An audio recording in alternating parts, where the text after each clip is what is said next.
நெல்லை மாவட்டத்தில் ஆதரவற்றவர்களை அரவணைக்கும் வகையில் அன்பு சுவர் திட்டம் தொடங்கப்பட்டுள்ளது. தமிழகத்தில் முதன்முறையாக நெல்லை மாவட்டத்தில் அன்பு சுவர் திட்டம் தொடங்கப்பட்டுள்ளது. இந்த திட்டத்தை மாவட்ட ஆட்சியர் சந்தீப் நந்தூரி தொடங்கி வைத்தார். நம்மால் பயன்படுத்த முடியாத ஆடைகள், புத்தகங்கள், விளையாட்டு பொருட்களை அந்த சுவரில் வைத்துவிட வேண்டும். யாருக்கு தேவையோ அவர்கள் அந்த பொருட்களை எடுத்துக்கொண்டு பயனடைவார்கள். அன்பு சுவர் திட்டத்திற்கு வரவேற்பு தெரிவித்துள்ள பொதுமக்கள் ஆட்சியர் சந்தீப் நந்தூரியை பாராட்டி வருகின்றனர்.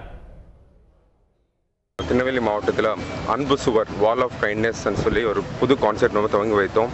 மெயின் நோக்கம் இந்த கான்செப்ட் என்னன்னு சொன்னால், இந்த வால் மேலே நம்ம ஹேங்கர்ஸ், புக்ஸ் ப்ரொவிஷன், ஷூஸ் வைக்கிறதுக்கு ப்ரொவிஷன்ஸ் அண்ட் அதே போல் மற்ற பொருட்கள் எல்லாமே வைக்கிறதுக்கு ப்ரொவிஷன் பண்ணிட்டோம். யார் வேணாலும் அவர் வீட்டில் தேவையில்லாத பொருட்கள் எல்லாமே வந்துட்டு நல்ல கண்டிஷன் இருக்க பொருட்கள் எல்லாமே வந்துட்டு இங்கே வச்சுக்கலாம், இங்கே ட்ராப் பண்ணலாம்.